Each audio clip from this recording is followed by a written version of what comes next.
discuss about the implementation process of the Sustainable Development Goals. Allow me at this juncture to just make introductions of the key panelists in this dialogue. Among us, the session is going to be co-moderated by Brian, who is a media practitioner from ZFM. Surprise. Can we clap it for Brian? Tanyara Zwamtizwa, a news reporter from Zim Papers, is also going to be assisting. Let's give you a round of applause. Among the panelists, we've got Jasper Mangwana, who is the chairperson of Zim Youth SDGs. A round of applause. We also have got a media practitioner from Bulawayo, Yoteng Wemtetwa. Let's give a round of applause.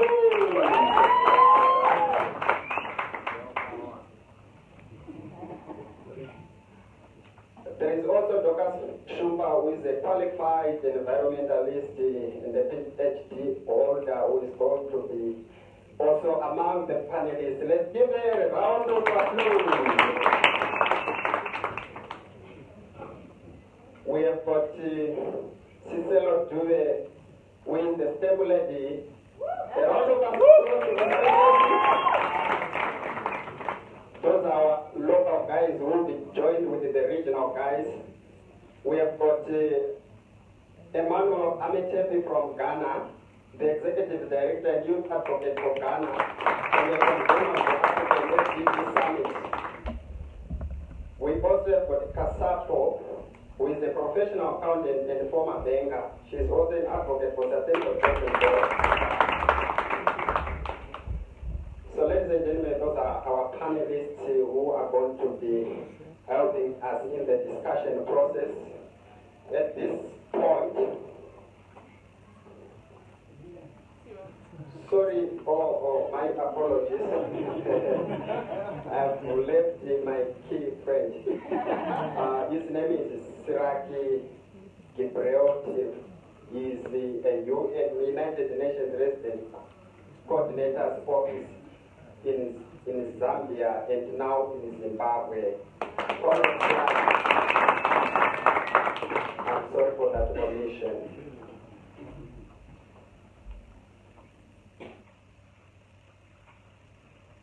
Ladies and gentlemen, we have been joined by the members from the Ministry of Youth, Sport, Arts and Recreation.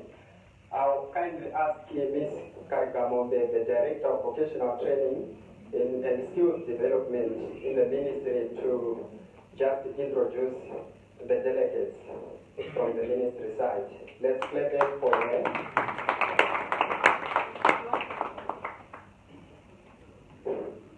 Thank you, Mr. MC. Good evening, ladies and gentlemen. Good evening. It's my pleasure to be with you today. I just want to introduce you the officials from the Ministry of Youth, Sport, Arts and Recreation. On my right is Mr. Mashonganika. He is the Acting Director for Business Development, Advocacy and Communication Department. And in the crowd, we've got officers from Department of Arts, Culture and Development, Ms. Viriri, as well as Ms. Mujoma, Youth Development Officer. And I'm not seeing the principal of Magamba Vocational Training Center, Mr. Sabwe. I don't know where he's seated. He's hiding.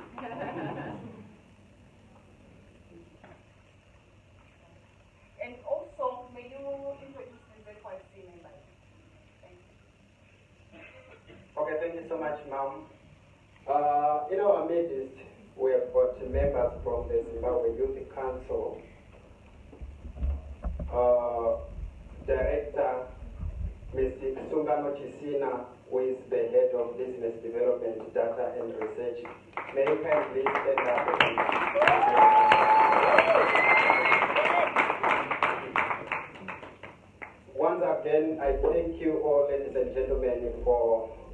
to this great event. My name is Dave Zezai. I'm the Secretary General for the Zimbabwe Youth Sustainable Development Goals.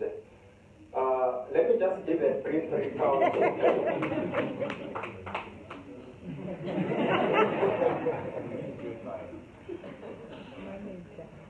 Before I hand over to our moderators, I just want us to appreciate that we are gathered here as young people and to discuss about youth as a driving force for the decade of action to achieve the global goals.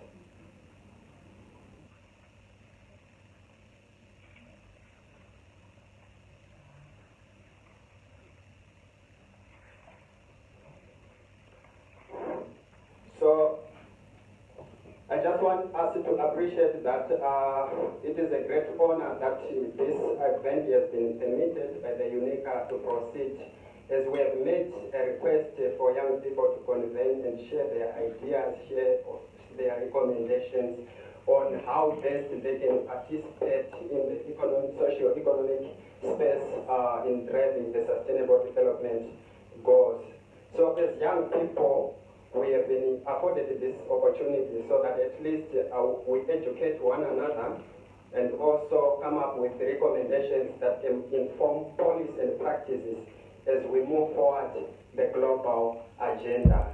You might be wondering who the Zimbabwe Youth SDGs are. The Zimbabwe Youth SDG is just a non-profit organization that aims at mobilizing the active participation of young people in Zimbabwe and beyond in driving sustainable development. And some of its key objectives is to educate and inform young people and stakeholders on key SDGs accountability. In 2019, the Zimbabwe Youth SDG won a bid towards the Maiden National Youth Summit on SDGs under the auspices of the 2030 Youth Alliance from Ghana. The summit attracted more than 1,500 youth from across the nation, from CSOs, government institutions, tertiary institutions, urban and rural young people. The key discussion points were centered on SDG 4, which is quality education, SDG 8, economic growth, SDG 9, industry and innovation. And climate and gender issues were overarching. Key summit resolutions are clearly highlighted in the newsletter that I think we have been shared with, and other key important information can be accessed through our website. For now, I would like to invite a representative from the ministry so that she may officially invite the minister to interact with the youth. Thank you, Madam. Thank you, Mr. MC. It is my pleasure once again, ladies and gentlemen, to introduce to you our youthful leader, the leader of our ministry, where you all belong to. She's a success in whatever she's done in terms of swimming, in terms of leadership.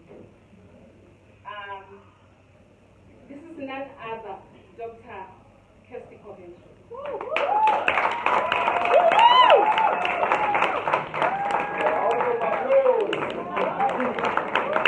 Let's do it once again. Thank you. Honorable Minister. You must take it next, though the DJ should prepare for the minister's dance.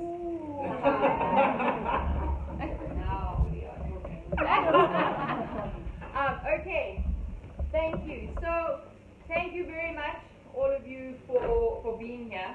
And I was telling the team, I know in the program they gave me, it said, okay, you can go and talk for 20 minutes. I could very easily do that. Those of you that do know me, I can talk for longer than that. But I don't want to talk. I want to have dialogue with all of you. I want to hear what you're thinking.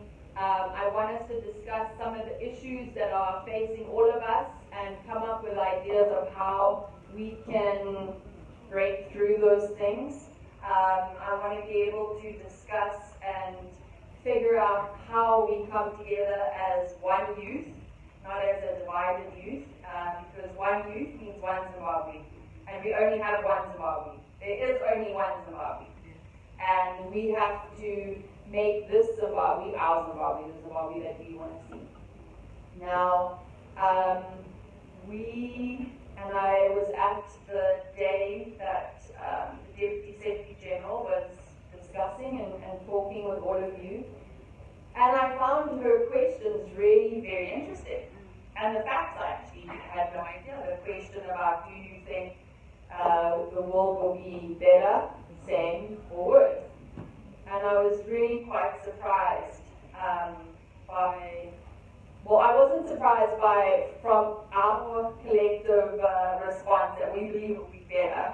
I was surprised that when they asked those questions to first world countries and very developed, forward-thinking countries, or so we think, they all thought it was going to be worse.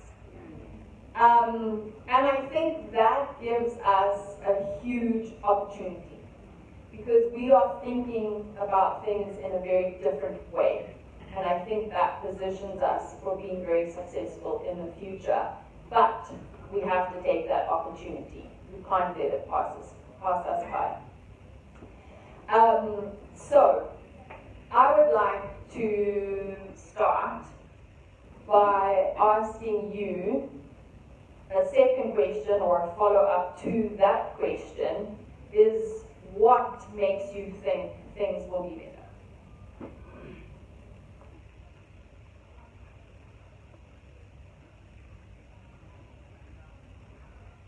Okay, yeah. Thank you. So yes.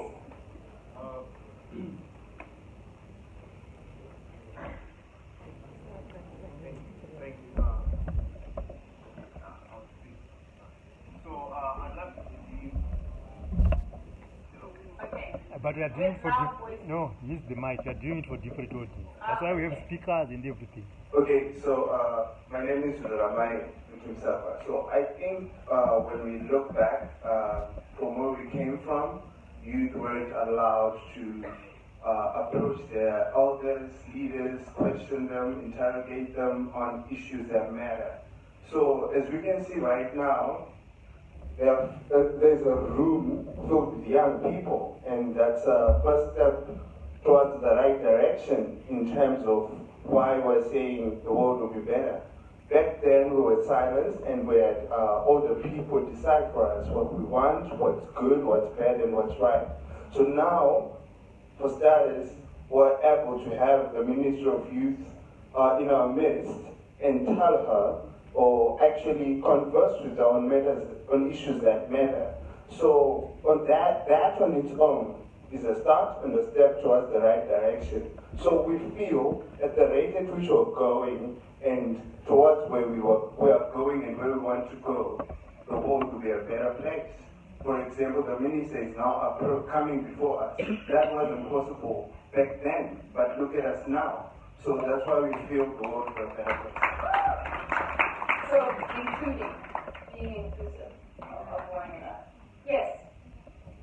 Okay, I just want to cement what my brother said, and also to flex a bit to say I was with the minister in her office.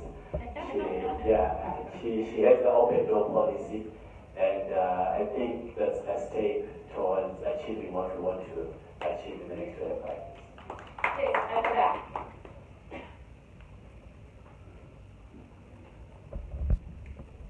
Thank you very much. My name is Honorable Ashley. I'm the Provincial State Minister for the province. So, the reason why I think the world will change is because the whole group of people here have made a decision to change the world. If it wasn't for our decision, people would still be thinking that the world is the West. But because of your help, and because in 10 years time or 5 years time, some of us here will be leaders, members of parliament, presidents of different organizations. They can see a better future, because now we are taking over and we are involving all the old people. We are taking over our own.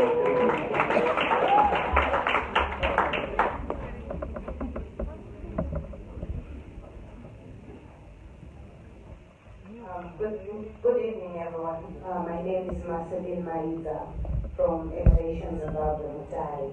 Okay, I think third world country youths believe that probably things are going to be better for us because there's a saying that goes, when you hit rock bottom, there's no other way to go than up. So I believe most of us have already hit rock bottom because our countries are the ones that are looked down upon. We don't have those many opportunities, but I think now we are having those platforms where we are now able to air our views, to show what we can do. So I think we're now only going up. So that's why it's going to be better.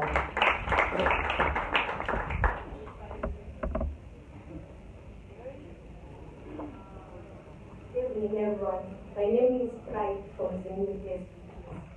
I think the world will be a better place because now as Africa, mainly as Zimbabwe, we've embraced the sustainable development goals.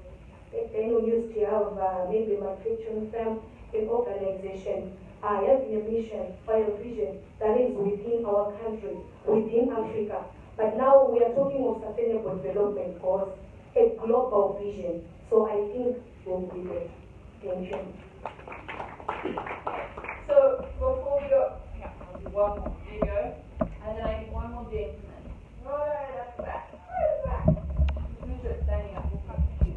Alright, hello. My name is Nobuzola Nube, and I'm here representing OP Ventures, which is a youth-centered social enterprise based in Chogocho, Zimbabwe. And the reason why I think the world would be a better place is because of the diversity of young people. You know, I've got an opportunity to talk to different young people here. We're all from different regions. I'm sure we still have a long way to go to various rural areas, but diversity in perspectives means diversity in representation, which means tailored programming, which means a better world.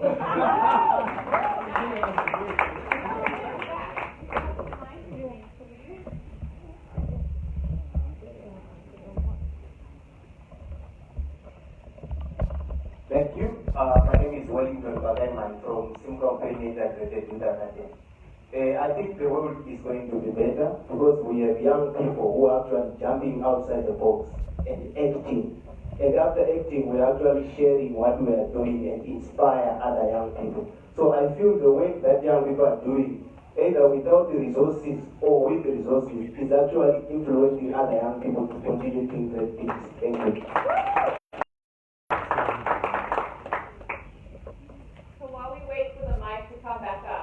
My follow-up question to that is, why do you think other youths around the world think the world will be worse? When they really are coming from countries that are seen to have all the opportunities, all the funding, the best universities, the best schools, the best healthcare, why do they see such a glim future? Yes, there you go. Good evening. Evening. My name is Minister Kirsty, representing the Peru chapter of Zimbabwean SDG. Now, still sticking to your first question. Yes. Yeah, I think we have a bright future. Number one, because youth are now understanding policies. That's what now brings what the appreciation of what's happening in India. The moment you get to understand policies, the moment you appreciate, then it means we are now taking part. We are now being involved. So that on its own actually explains that we have a brighter future. We now understand policies, we now appreciate them, then we are now participating. Education is power. Okay, so my next question. Yes. Why do we think it's so glim? Why do they think it's so glim? Thank you very much. My name is Trevor James. I'm coming from an organization called Green Level in Zimbabwe in Mutare. So my answer will be very broad. The first one, at a global level, I think young people see a gloom because climate change is going to be the biggest threat of our generation. We might face the politics, we might face the economics, but if you don't have climate action, it's going to erode everything. That's number one. Secondly, from an Africa point of view, why we think as Africans this future is going to be gloom? Number one, as long as Africans we do not stop conflicts, we do not fix our governance issues, our future is not bright as Africa. And lastly, from a Zimbabwean point of view, as long as this nation has not fixed its institutional issues. Young people, we might reach the age of 35 plus without seeing a bright future in this country. Many innovations among those young people might just go to waste as long as we don't have institutional arrangements in this country. Lastly, as long as our governance architecture is not fixed, it's not revised, it's not reviewed to meet globally accepted standards, there is no future for young Zimbabweans who will remain the same. Thank you. So, my question back to you is, why do youth in the first world believe their future is good? They have all of that, supposedly. They have the good governance, they have the universities, they have the structures, they have everything else. Why do they think their future is going to be good? Thank you very much. Like I mentioned earlier in my first global point of view, so the the climate. The climate. It's the biggest threat. If you look at what is trending worldwide, the biggest threat to even globally to developed countries is the climate. Okay. Thank you. Anybody here like to answer?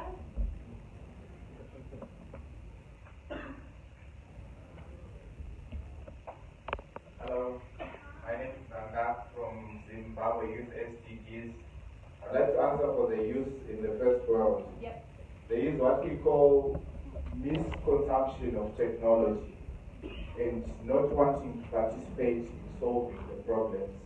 They have the money, they can play the video games, they can go on the internet, but they don't feel like it is their responsibility to solve some of these problems.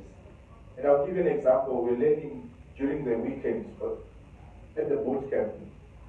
A person can use a 3D printer for the good, but if I'm going to print a fake gun and do robberies with it, the world will certainly be worse off than before. Thank you.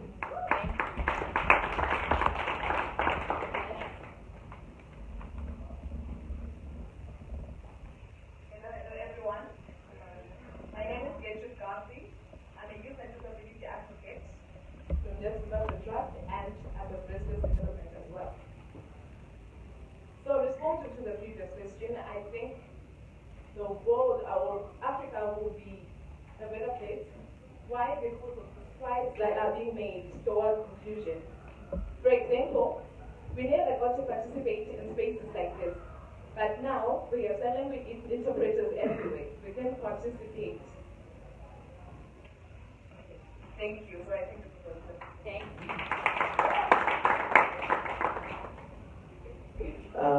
Good evening, ladies and gentlemen. I am Takonde Shonai, the Vice President of the Junior Parliament of Zimbabwe.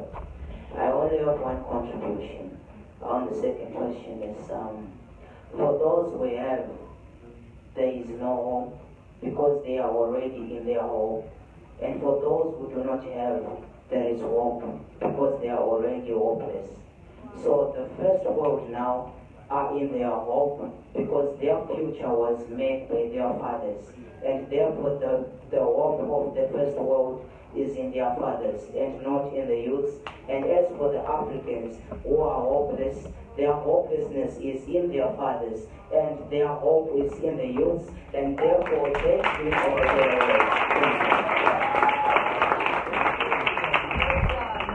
Right, who else is on here?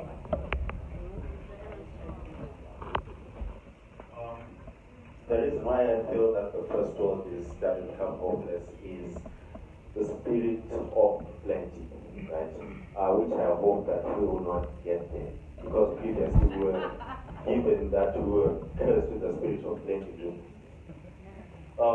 And they have so much and they are content. As an athlete, you know, if you are always winning, what's the point of training? And what happens? It beats you.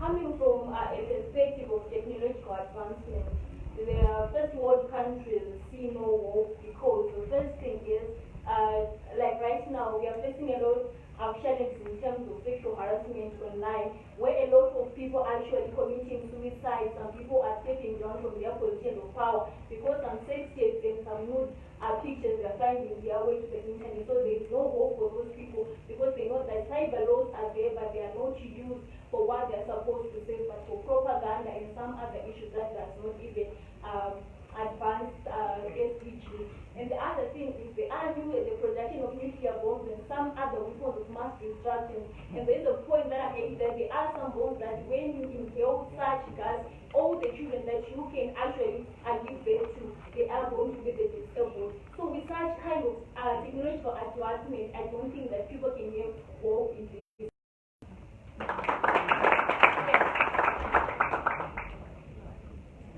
To add on to what the lady has said, I believe with that there is competition.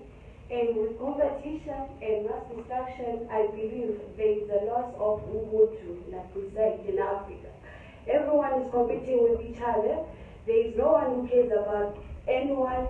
So with that, there is a lot of destruction and there is no Ubuntu, like I said. Thank you. Okay, good evening, ladies and gentlemen. I'm Abisha from MSU. Okay, the reason why the youth from the third world countries think that the world is going to be a waste place is because of different exposures. Those guys from Western countries or from developed countries, they are very exposed.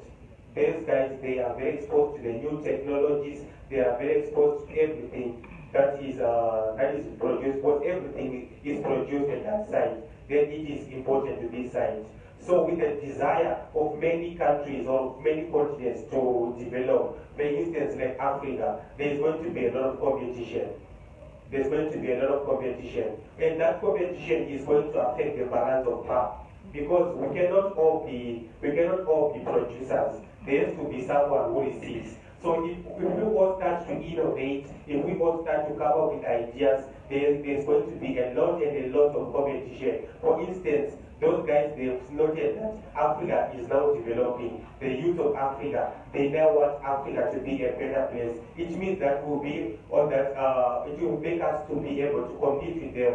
Because it was we who were competing with them. It was we who were copying from them. For example, we're copying everything that we see. We're copying everything that they do. But as we are now copying them, it means that we now have that appetite to develop. We now have that appetite to make our own things. And this will affect the balance of power. And it will make that, and it will even make situations whereby there will be loss of identity because more people are now focusing on sides of innovation. There is no real image which is now being protected.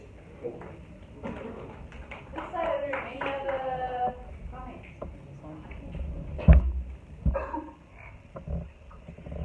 Thank you so much. My name is Minister Chen. I'm from Uganda. I'm the youth representative in Action for Sustainable Development. I feel the world is going to worsen because of the unemployment issue among the youth.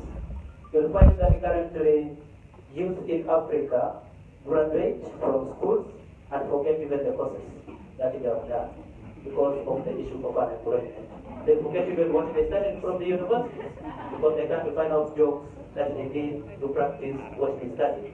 Secondly, there is a high corruption in Africa which is really affecting the economy. And yet, at this point of the 21st century, what we need as the youth in Africa is economic independence. Yes, our leaders in the early 1960s fought for independence, but today we need economic independence. But if this is not worked on, then the situation is going to worsen. High public debt in most of the African countries is really affecting the economy. So if this is not addressed, then the situation after 2030 is going to worsen. Thank you. Good evening, ladies and gentlemen. My name is Antoinette Alarico. I'm a youth advocate with Youth Aspire Development Trust. So this is my take. I think the world will be worse, considering the level of youth participation, be it in decision making. There is a difference inviting young people into a dialogue or anything, and you present, and the young people are not engaged. and we just say we invited 3,000 young people and they attended the event without meaningfully engaging the young people. And we are also talking about empowering the young people with the resources which they need to reach tomorrow. Don't treat us as a threat to be contained. We are potential partners for the developmental processes. We are not just beneficiaries, but we are also there to co-decide on issues that directly affect us. So I think without meaningful engagement of young people, the world will worsen. And you know, it's said that there are people who are deciding for you, but you are saying you are the part of the solution, but not involved in the process of coming up with those solutions. So I'm here, I'm 34, I don't have a decent job. What am I going to pass to my offspring? I'm here planning for the future, planning for the Africa that we want in 2045, but I don't have the necessary skills. I don't have the resources. How am I going to be the leader of tomorrow if I'm not nurtured today? So I think we need to take action now. I think we need to meaningfully engage young people so that we can have the Zimbabwe that we all want. Thank you.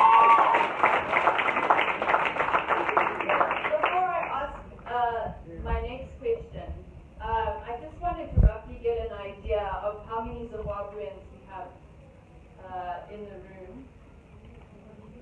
So we're majority Zimbabwean. Yes. Okay. And I'm very thankful for all of our other African brothers and sisters. But my next question is going to be a little bit, not that you can't answer, but it's a little bit more directed to the Zimbabwean youth, right? All of you have said that you want to be included in decisions and you want to be a part of them. Here's my question. What, if you were in my position, you're Minister of Youth, Sport, Arts and Recreation, what do you do with what's happened with CAF and Zika?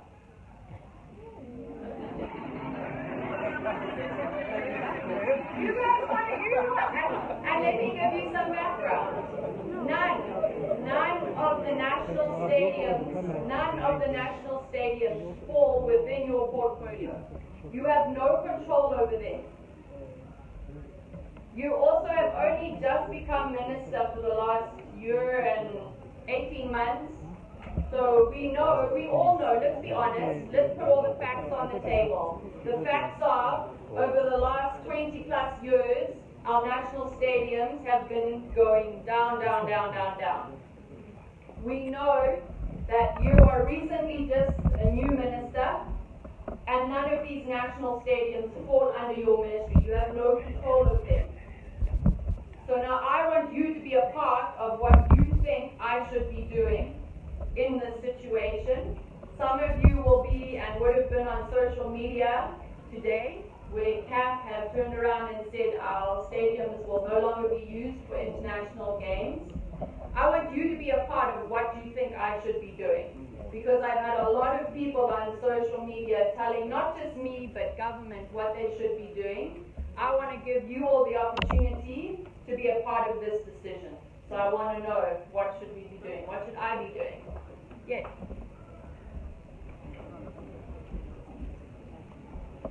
Thank you so much. It is an honor to be in your presence, Honorable Lisa. My take on this is that things that seem to be negative are not always bad. If I were in your shoes, I'll take this as an opportunity to introspect, look at what is happening within us, fix those mistakes, such that when the time comes for the world to see us, we'll be shining not only on the outside, but we'll be shining from within or to the outside. I like how you think. Right, there was a young man, at the back there.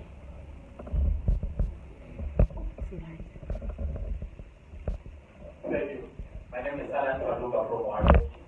In that situation, Minister, call a spade a spade. There are two things. Go and call Kamam and Chiamo. Then sit down and talk to those people. Because the blame is not from us. And those two people, they will kill our sport, they will kill our talent, they will kill everything. Call them, those two people. One of those two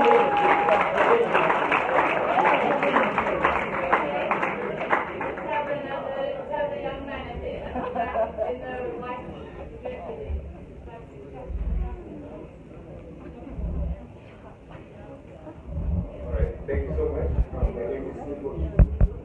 I'm from Rwanda, very chapter.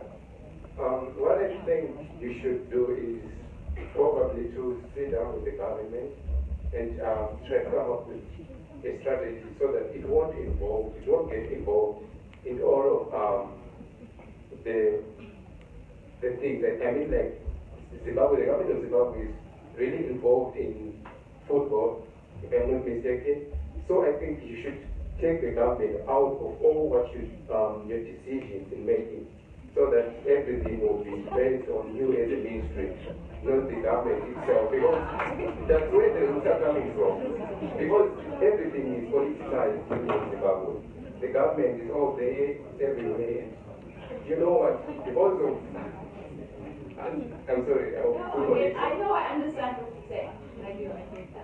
Right, let's have another lady here. And I'll come back this way. Yeah, and this way too. Okay. Oh. Thank you. My name is Siobhan, and I'm here representing CAF Trust. My thinking is this is not an issue of today. This dates back to time immemorial, where Zimbabwe has not been taking sports and recreation seriously. So this is the time to actually bring in the issues and ensure that every Zimbabwean, the government, and even schools, they begin to realize the importance of sports, because these stadiums, for them not to be developed and for the government not to actually own the stadiums, is because they do not put importance in sports and they do not recognize it. So with the Education 5.0 coming, the Minister of Education should actually rally behind you in this situation to actually bring the issues of sports and sports development into the country, and to begin to brainwash the brains of the bigger leaders into buying the issues to do with sports. So I think let's try and turn this lemon into lemonade now and bring the discussions at this point. Thank you.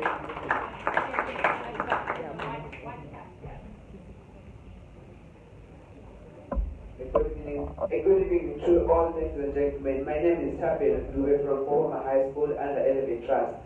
So my thinking is that the fact that national stadiums are not used is not because of any discrimination, but they are just below standard.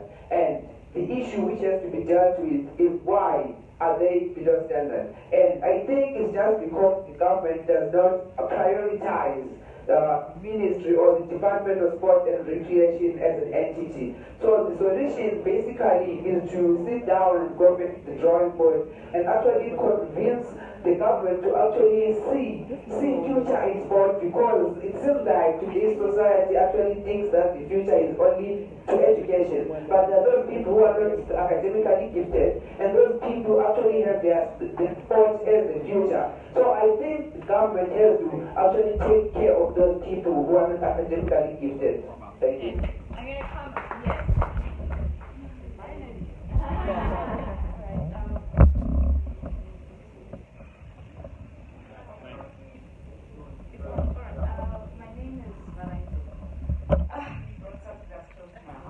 Okay. I'm a sports fan for so many years, and it's known that most of the sports facilities are not owned by your ministry, but owned by local, the city councils who fall under local government, right?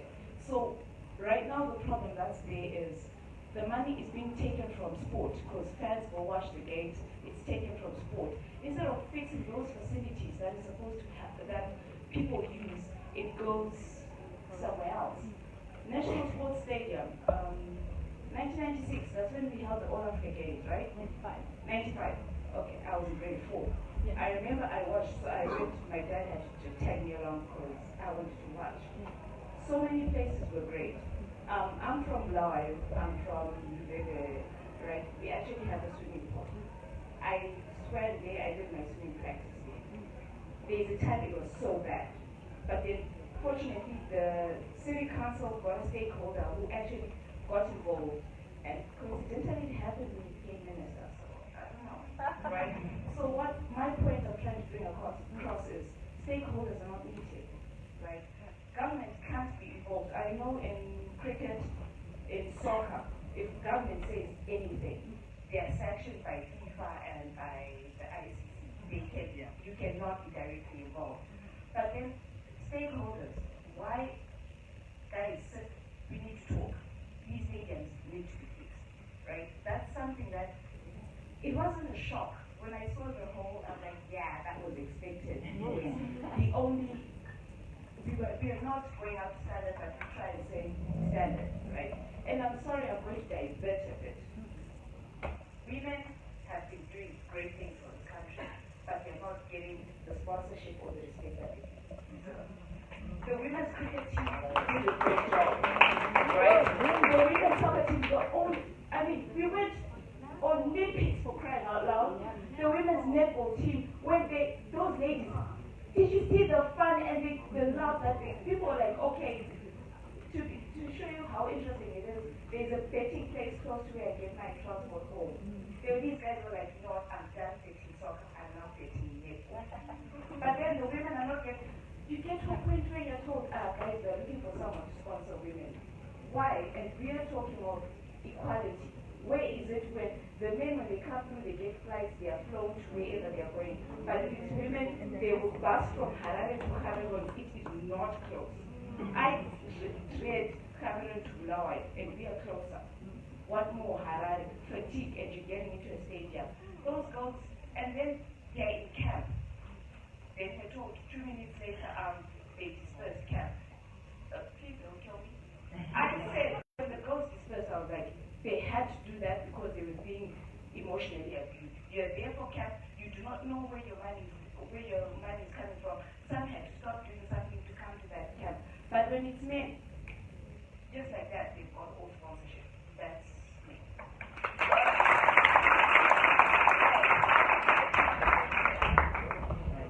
Honorable, I think we have a couple of things at play. The first thing that I noticed is the politics behind all this. Behind the stadiums being fixed, the government and all that. So my thinking is we align our laws to the Constitution, there is need for us to really relook the laws that, or the acts that we take to sport. So that we can have one person doing everything. Rather than having, it's not only in sport where we have this mess, everywhere. You have something that's cost cutting, that's managed by 3 ministries. Or but that doesn't make sense. Let's really, you're in cabinet, let's really look at our cabinet and see how we make sure that if it's sport, it's centralized. You can't be having somebody managing the team and somebody else managing the stadium. It's one thing for crying out loud. These laws were made during the colonial era when everything was managed by one system. You get what I'm saying? Now we've got 2 systems running different things. And obviously there's bound to be, I'm going to use this in Shona because I'm sure most of us always agree. There's a lot of food irradiation that happens. There's time that is going so that to look bad as the minister. And also one thing that I want to encourage you, okay, sorry, I'll translate, is throwing mud in the food. That's what I say. But anyway, I also think that one thing that we need to do, Honorable, is communicate. Communicate with the constituency. Let people know who does what. Because for as long as people don't know that Honorable Kirsty Coventry doesn't control the stadium, they will shout at you, I read that. I follow them. So I think there is need for you to break down information because not all people understand acts and laws. Break it down to them and explain, guys, stadiums are in local government. Local government needs councils. Councils need certain people controlling them. I'm not in charge. I'm in charge of administrating sport. Let people know what's going on. And then people will rally behind you. Because they're different for you, but they're not responsible for. And then I also feel that, okay, yeah, let me end it. Okay, I'm going to have one last answer here, and then I'm going to wrap it up a little bit and get back to I won't dwell much on the stadium. I think Aaron has been taken up. I would also like to give to your attention that there is a prudence for the government to give equal attention to all sporting disciplines. You see national team things going without other sectors being represented because we don't give those disciplines adequate attention. So I think we need to cascade to the grassroots and make sure that all the disciplines are practiced, and also taking into cognizance that the new curriculum, physical education, let's keep all the schools with the adequate resources so that they are able to partake, and then we see the champions, because we need to bring them young. There's no way you can represent or ask or expect the national team to perform better when we don't even have a district level somebody taking part in that aspect. Secondly, I think we need to allow people with a passion for sport to lead the different sports institutions. I would also like to add to what my sister said. I have a passion for sport. I have a passion for football, especially women's football. I'm one of the pioneers of the women's soccer. But it's so disheartening to see the young girls being disregarded, equal opportunities. You know, it's only the mindset. When you go to camp, you need all the resources. You need to fly if you're going to a place where it's far. You need adequate TNS. You need all the training equipment. You know, it's so disheartening when these young girls, we expect them to lift the flag high, but we're not providing them. Let's provide them with the adequate resources. And people should stop scrambling for leading those associations if they don't have a passion. They're not there to earn money. They're just there to develop the talent and make sure that people survive, because that's where they are talented in, and they live on that. Thank you. Okay, last one. And then I have a few things to say and share with you all. Okay, thank you again for this opportunity to speak. I would like to allude back to give you a historical allusion of China. A long time ago, China closed its borders, made sure that China was China, because China was not yet ready to be influenced by other nations and to do many things with other nations. So China needed to develop first. In the same manner, you cannot give a one-day-old baby pork, beef, or anything. You just give them milk to feed on. Zimbabwe right now is like a one-day-old baby because it is not yet ready for meat. So the reason as to why these guys have decided that no, we will not use these stadiums to do so and so is because Zimbabwe is not yet ready. So it is a moment now of disillusionment that we as Zimbabweans need first to develop, and then if we have developed and matched those standards, then we can complain after we have developed, because right now their choice is justified. So we need first to develop the country. So how so can you do it when it's not your sector? You are an honorable. You can talk with other honorables. And each and every one in Zimbabwe, you are a leader of the youth, they follow after you. You can mobilize the youth now so that we act together to develop Zimbabwe. Thank you. Okay, so first of all, I want to thank everyone for letting me divert. I thought that this was a great opportunity that I really could not pass up, since this is all happening real time. So thank you to all of our continental brothers and sisters for bearing with us. I know it's very much a homegrown problem, but I think it's a really good time to discuss things. So a couple points. First, we have to educate ourselves, because education is knowledge. Knowledge is power, right? So we have to do a better job in educating and engaging and empowering ourselves with the knowledge. Secondly, I do see this as an opportunity, and I've never thought, and the way that I like to handle things, pointing fingers at any of the stakeholders to say it was you that did it was you that did it, is not going to get us anywhere. So we have to take accountability. This is where we are. This is the problem we have. How do we fix it? Okay? I do see it as an opportunity for myself and my ministry for a couple different things, because it allows me to engage, one, with young people who don't know that it doesn't fall under my ministry to say, well, actually, da-da-da-da-da, and put my message across. So that's the first opportunity. And secondly, it allows us to figure out a problem and solve it together.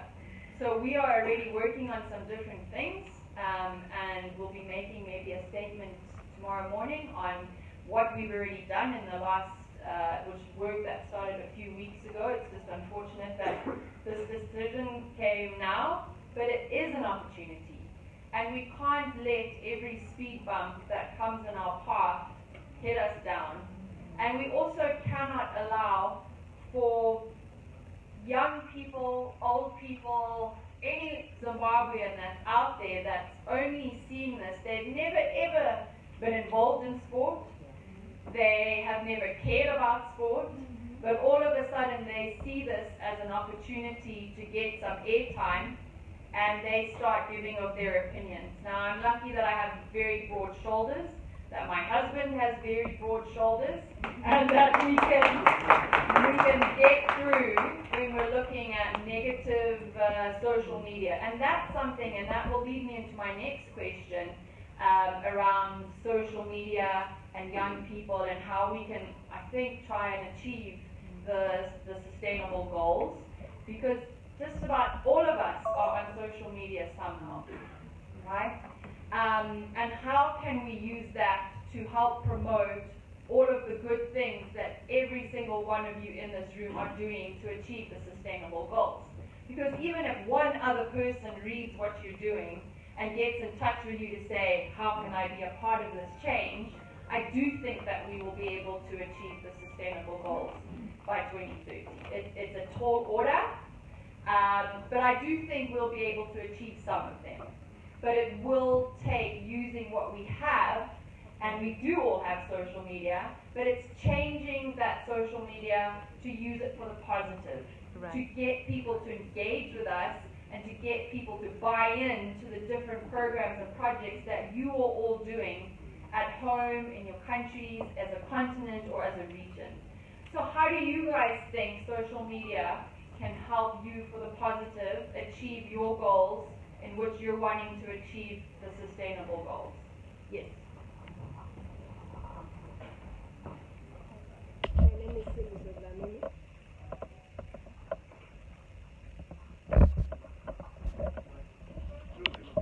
My name is Silvester from an organization called Youth-Led Innovative Engagement with Leadership and Development.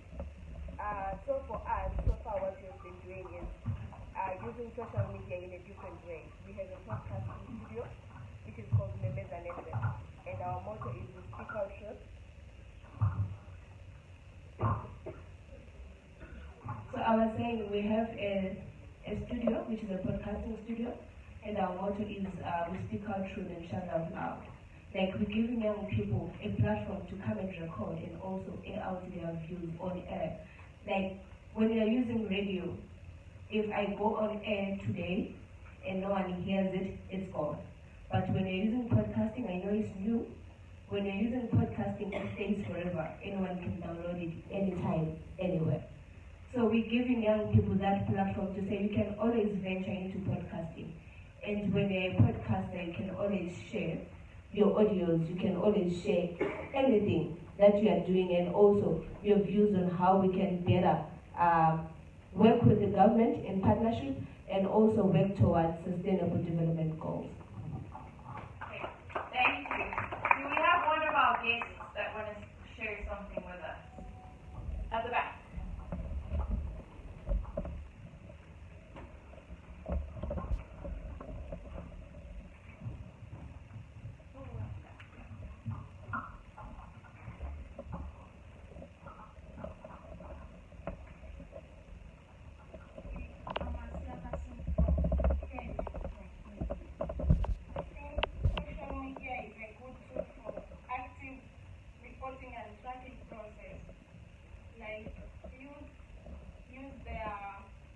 Ideas in WhatsApp, Facebook, and radio programs.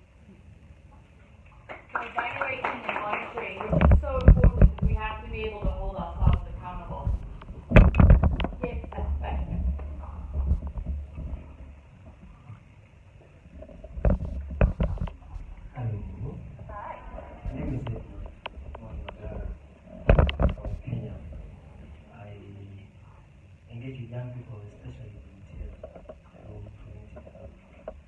to respond to your question, I tend to think Africa, we are kind of really at an advanced level in terms of technology and social media.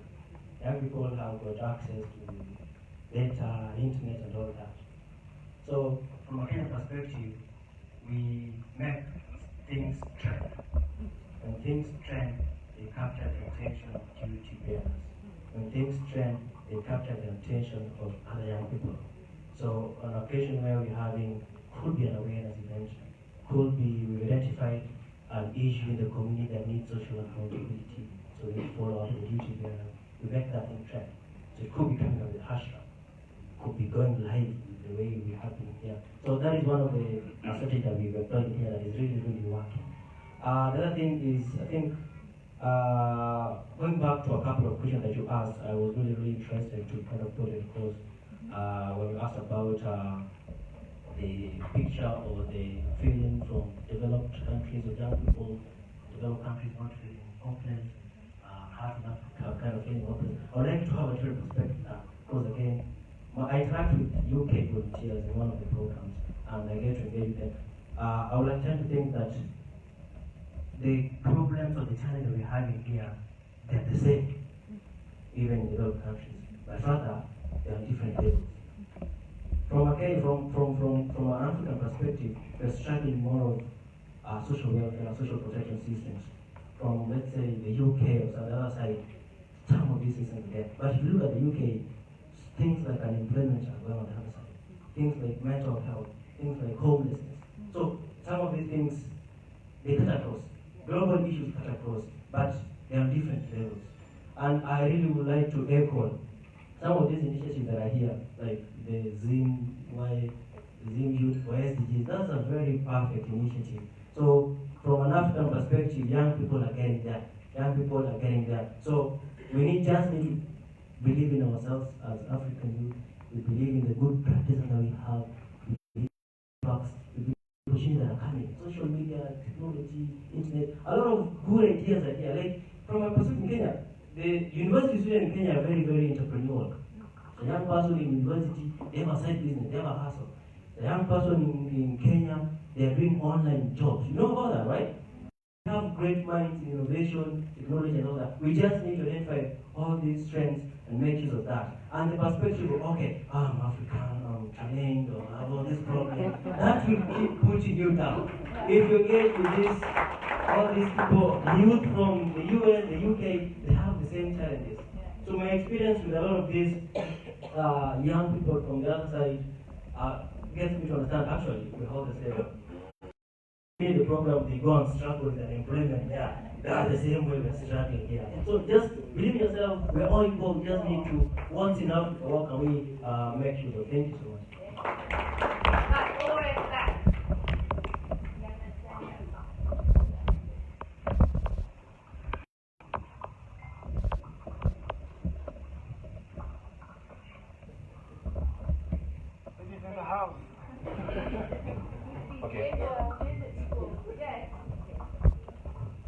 Okay, good evening, ladies and gentlemen. Good evening, Honorable Minister. My name is Mubu, Dilon Mubu, and I call myself the game changer. Okay, how can we use social media in the achievement of SDGs as well? I think the first thing is we shouldn't shun away from the good things that we're doing as young people. We should be able to share that on our social media. If you were to check, all of us in here, we're on social media, Twitter, and everything. But then right now during this conference, if we were to log on to our status, our Facebook page or our Twitter, most probably what we're posting is the food that we ate or us at the phone, right? No one is going to pause and give content about this kind of an event that we had, what we learned, and in other side events that were going on and things like that. So firstly, as young people, let's not hide from this. This is good. Let's share it. It's not everyone who got an opportunity to come here. Let's share that. Then besides that, I also realized that a lot of people who are here, I'm coming from an organization called Junior Chamber International, JCI, and I'm sure you know it because you're the old president. Okay, so one of the things is most of the youths in here, they're saying, I'm coming from this organization, I'm a founder of this, everyone is a founder, right? It's not a bad thing. It shows that there's a lot of innovation and certain efforts that are being put in place to achieve those SDGs. So whenever you've got events, create those events on Facebook. Let people know about them so that they can attend and hear good stories. Besides that, we're having again this kind of an event. Not everyone events in your areas. Not everyone could be able to come to Guero to see what you're doing and stuff. Make them live, right? So that anyone who is anywhere else, they can be able to access and view what you're doing. This is how you get the sponsors, your partners, etc. And other young people joining you. Then the last issue is, I think we all like good things, isn't it? Everyone likes good things. Guys, when you're creating your content, think about it first before you post it. If you're going to post something that's not attractive at all, you're like, I'm going to flip, I want to read it, I want to go through it. The same thing applies with the images, and these days, no one really has a lot of time to read. Let's make videos of what each and every one of the organizations represented here are doing, right? First, what do you stand for? What are you doing? Whenever you do something, create a video, put it on YouTube. You have YouTube channels, right? You've got good phones. Do not use them for selfies only. Take videos, upload them on social media and everything. We'll be using social media positively to achieve this vision. Thank you so much. Yeah, great point. And in regards to how we can use social media to push the SDGs, I think it's about connection. And I'm just going to use a personal example. Like let me not say that. Okay. So I've been looking for a collective of young people to collaborate specifically on tech innovations for the SDGs. But I honestly did not get in contact with anyone until I came here. I had to come here to get access to that.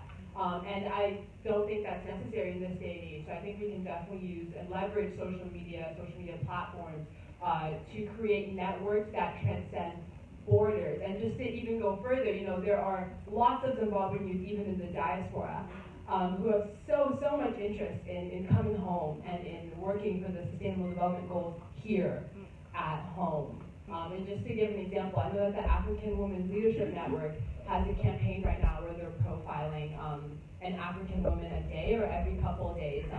Not anyone who's directly a part of the leadership team or anything, but just anyone who sends their profile. And I think that's a wonderful start at getting people connected. Because at the end of the day, we can't achieve the SDGs alone, right? Teamwork makes the dream work. Collaboration is key. Right. Yes. Thank you so much. My name is Amon Fiona. I'm from Uganda. How do we use social media how can you use social media? We can use social media to popularize and market SDGs because we all know that we cannot call the whole country like Zimbabwe, or let me say Uganda. Uganda is very big. You can't call everybody together to know about SDGs. And I tell you, in Uganda, there are even government officials who don't know about SDGs. Yes, I'm telling the truth. So even in Zimbabwe here, don't lie, they all know. So now that most of them don't know, they have their phones. If you put them on Twitter, tag, and I hope they will be able to read them. Thank you so much. Okay, thank you, Honorable Minister, for the opportunity. It's an interesting question, but I actually think that social media is a microcosm of the macrocosm. What I'm simply saying is that what we see happening on social media right now is a result, it's a symptom of what's happening on the broader environment. Youth, where I come from Bad, we'll be sitting by the beach, we'll be creating the next joke, we'll be creating the next skit. We don't have anything to do. So if we're not posting on social media, if we're not posting trash on social media, then what else can we do? So here's the solution, a very, very, very simple solution. Give us things to do. Give us land so that we can use it to farm. Give us tenders. Why? Because all of us, we do have ideas. Something simple like buying and selling tissues to government.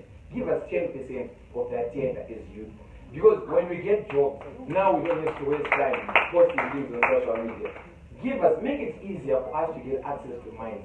I know there's this Mashurugu stuff. Those people are also youth who are trying to make a living. So make it easy for us to have access to those things. And when we do that, I tell you, you won't even have to ask, like, what can we do so that we don't use social media? and the other thing is, all the problems that we have raised from the onset, when you empower your youth, we won't have those problems. Why? Because when I'm working, I cannot sponsor a project to construct the stadium. Maybe I can just say from the money that I'm making, let's buy benches or let's just paint the National Sports Stadium. But we don't have anything to do. Even though, to fix the stadium, give us the jobs to do. Next thing you see government employing people from the East. The whole project is being done by Chinese people. You look at mines, people, it's only, let's give the youth the opportunities to work. We won't waste time on social media.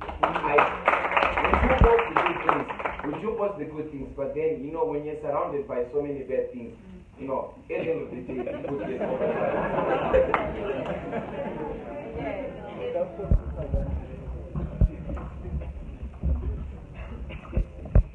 Good evening, my friends and colleagues. My name is Peter. First of all, I'd like to say it's not all doom that young people are only engaging in nonsensical things. I think also social media allows and provides an opportunity for all of us who are seated here to be journalists, to actually create media houses in our own sense. So that provides us with a large opportunity. It's up to us to change our mindset, to think exactly what we want and what role can we play as individuals, to make the world a better place and leave it for our younger brothers and sisters. Two, I think, in relation to your question, I think within social media, much as we have many platforms and we have many groupings within social media, it allows us to go into our areas of focus, our areas of interest. There are certain groups, there are certain pages that allows you to grab content that are relevant, that speak to specific issues that you're interested in. So much as, there's a cloud of everything happening, I mean, you really have to be focused and know exactly what you want for you to grab out the best of social media. And thirdly, I think I see a lot of opportunity in social media. When you talk about social media, in many sense, we only see Facebook and Twitter. But there are many other platforms that are in social spaces that allow us, to do things like poll, and this gives us instant research opportunities.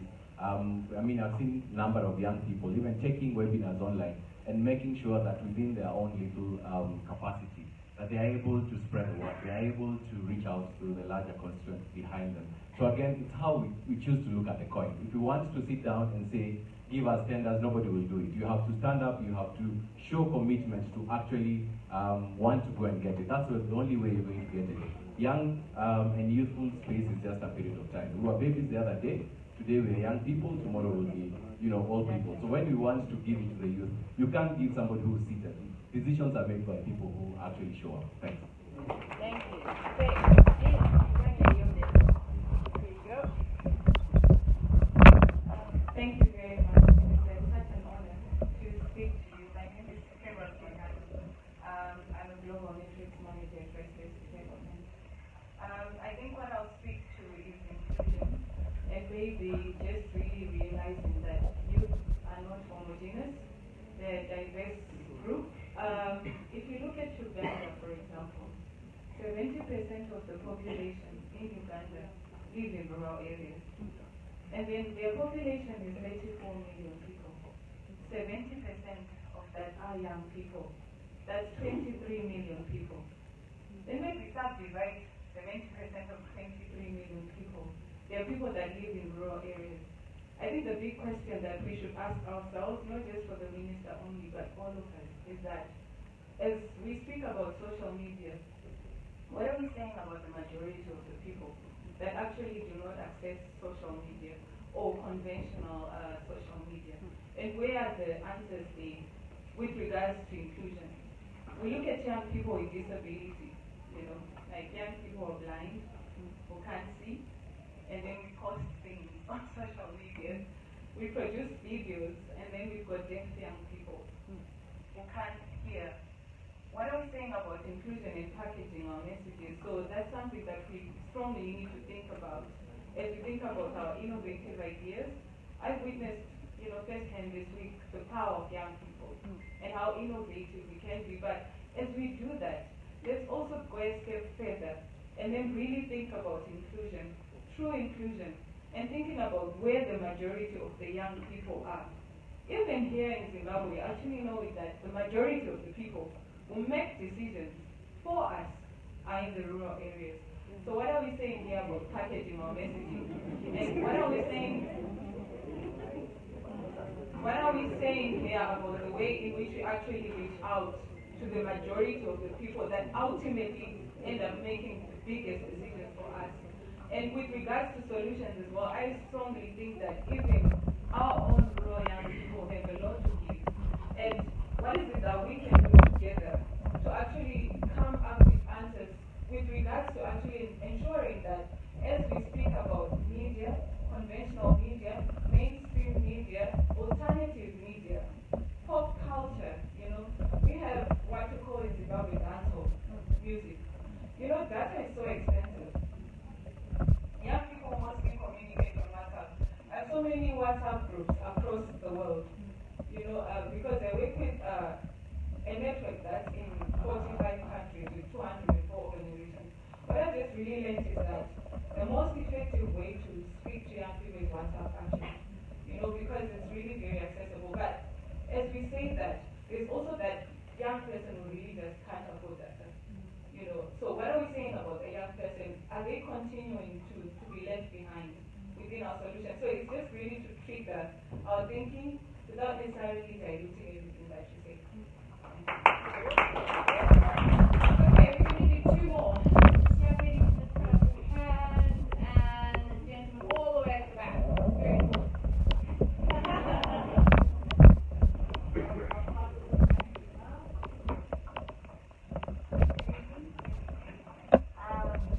My name is Alice Nalakisto. I'm here on behalf of SlyMedia Tv. And I would like to start talking about a story that I heard, right?